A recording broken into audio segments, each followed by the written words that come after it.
Did I forget my drop it like it's hot, or is that like, what was that supposed to be for the last one? I had a tagline for something and I was like, now we're gonna drop it like it's hot, but I forgot what it was for. Anyways, hi, I'm Amelia and welcome back to Ramp It Up, where we take an ingredient you might have in your kitchen and show you 2 ways to level it up at home. Today, the ingredient is the mighty cabbage.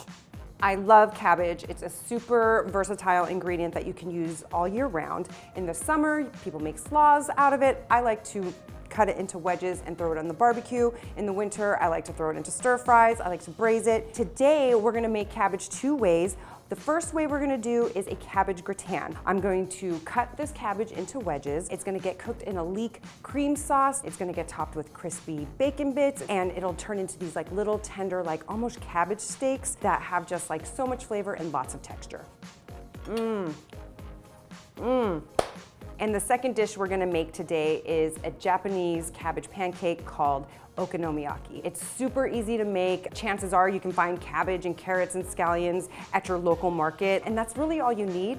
That with some dashi stock and some eggs, and it's a filling, substantial like pancake that breakfast, lunch, and dinner is great for any time.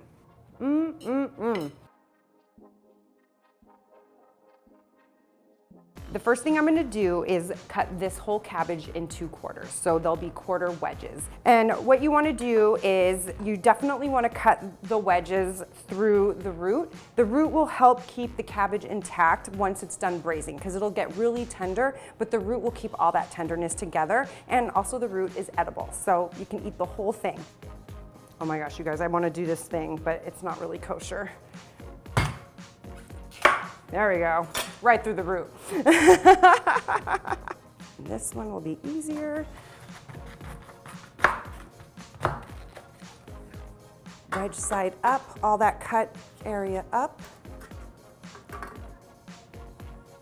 This is about 2 tablespoons of olive oil, so I'm just going to drizzle some right on the surface of this cut area. Give it a little fat while it cooks. And then this is about 2 teaspoons of salt. And we just want to sprinkle that like right on the surface pretty evenly so it can just start to penetrate the cabbage and draw out the moisture. While the cabbage is sitting with the salt on it, the moisture is starting to come out. You can see it on the surface. We're gonna cut 4 slices of thick cut bacon. We're gonna cut 1 large leek, the light green and the whites, and we're gonna pick 2 tablespoons of fresh thyme. I'm gonna take about 1 tablespoon of this fresh thyme, and I'm gonna drop it in this oil right here. This oil is gonna be used to season the walnuts. And then I'm gonna take the rest of the thyme and I'm gonna add it to the cream sauce in the skillet. So I'll set that aside for now. The first thing we're gonna do is cook the bacon. It's already cut into 1-inch pieces. I'm going to put the bacon into a cold pan. And we're gonna spread it around. And I like to start from a cold pan because the bacon will cook more evenly as the pan heats up. So let's start, spread some bacon all over here, and then we're gonna just turn on the heat. And I like to cook it at medium. Once the bacon is nice and crispy, we're gonna start removing the bacon off the skillet. I will wanna have about 2 tablespoons of fat left in the skillet after bacon. So that's a few tablespoons. I can get rid of like 1. This is 1 large leek, the whites and greens. We're gonna put this leeks here in the skillet. And we just wanna cook the leeks until they're tender. We don't wanna like over char them or get them crispy because they're gonna continue to cook in the oven with the cabbage while the cabbage is braising. And this takes like, 3 or 4 minutes to get them tender. Smells so good. All right, I am gonna take the thyme and we're gonna add the thyme to the leeks and kind of let the aromas come out of there. That'll help season the overall sauce. You can smell the thyme. It's now releasing its aromas. And let's add some butter. So this is about 4 tablespoons of butter because More butter, more better. And we're just gonna let this melt. Next up, we're gonna put 1.5 cups of heavy cream.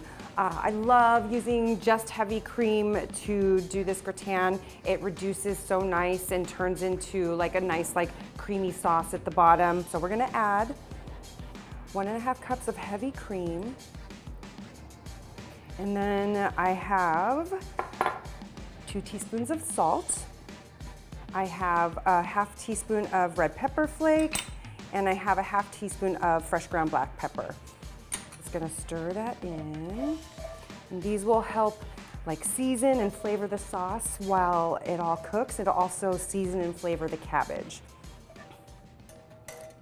All right, so next is adding the cabbage into the cream sauce. So what I do is I'll start with one at a time, and I'll just kind of rotate it in the sauce. These are kind of big, but I think it'll be fine.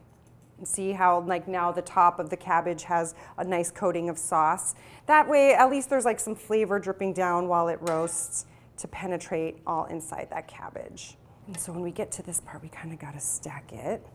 Next, now that the cabbage is all in the cream sauce, it's coated in the cream sauce, we're gonna snugly cover the skillet with aluminum foil. Sometimes it takes 2 pieces, sometimes it takes 3, but I also think by trapping the moisture in, you just give it more time to cook in the cream and get seasoned with the cream. Oh, so good.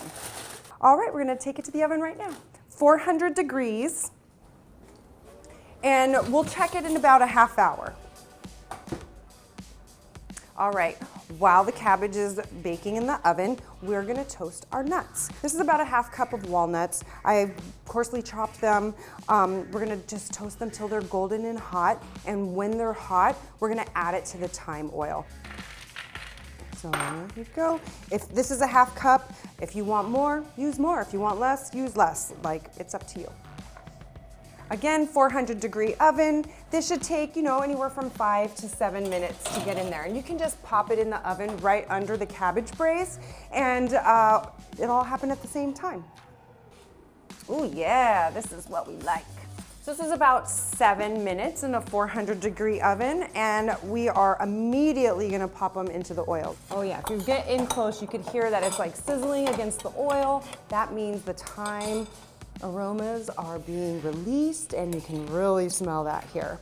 And then we're gonna season it with some salt. Here's about a 1/2 teaspoon. So just put that in there, toss it.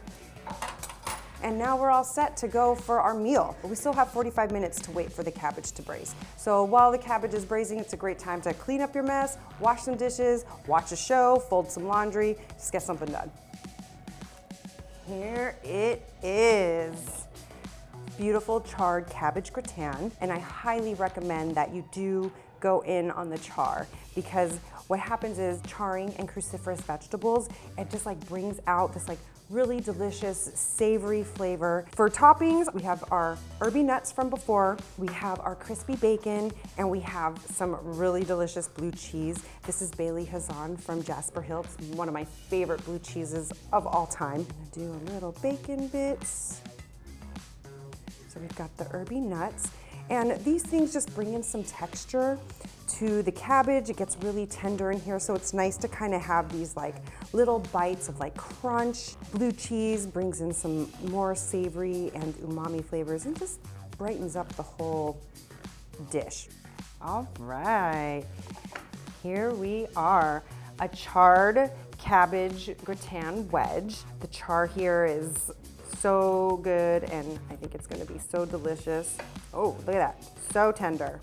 That is what we're looking for. We just wanna be able to cut through the cabbage with the butter knife. And big bite. So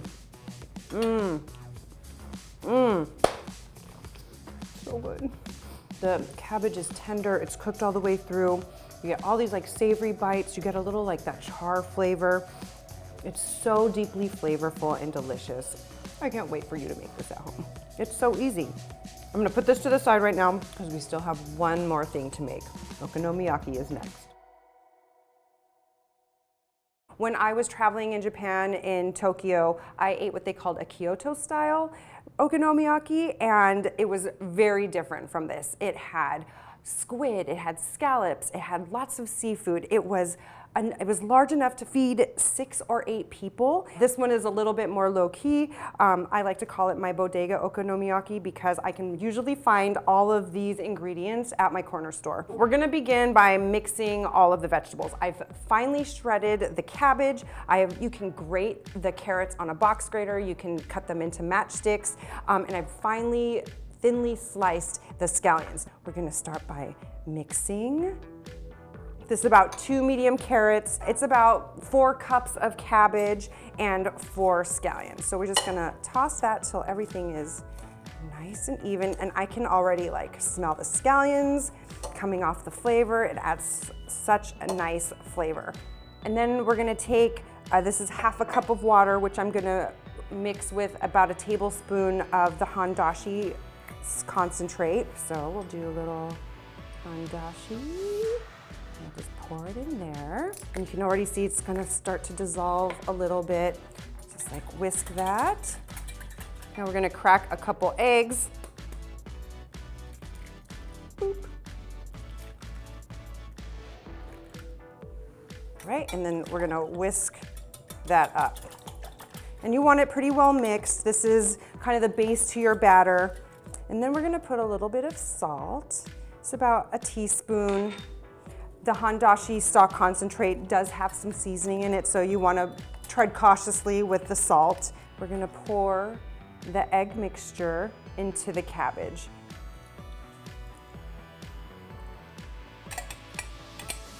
And then we're going to want to toss it. I can smell the dashi stock, the scallions. It's all like really savory smelling over here. And now we're gonna add, it's 1 cup of flour, and this will help bind the whole pancake together in the skillet. Now we're gonna continue to toss until there are no dry flour streaks remaining. We want the whole pancake to kind of have the batter coated onto it. So here is some sesame oil, adds a little bit nice aromas to it. So now I'm gonna start putting the cabbage mixture around.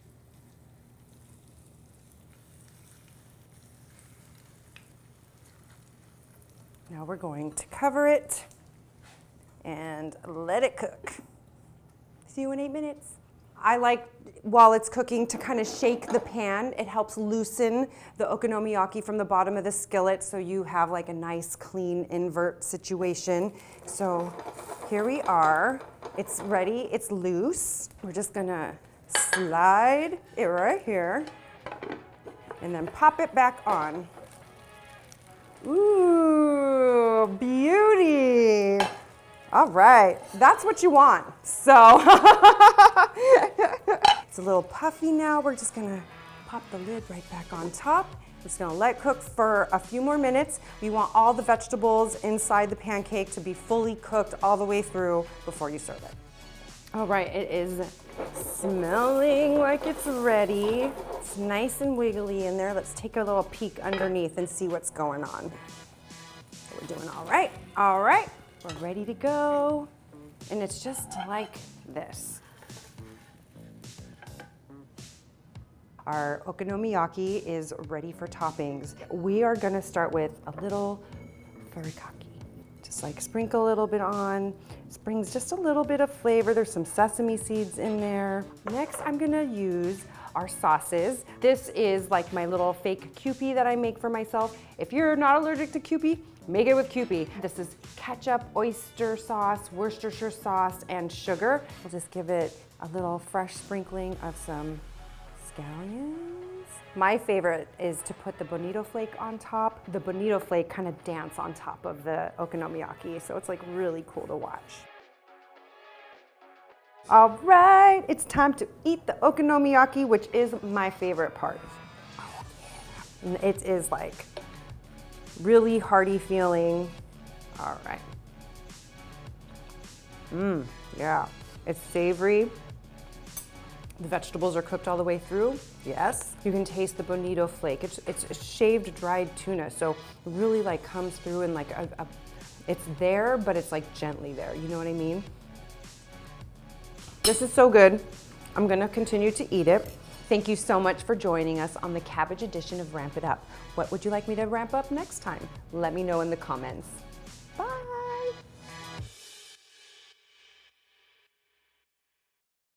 Hey guys, Amelia here from Ramp It Up. Did you like this video? Then make sure you hit the like and subscribe button for more.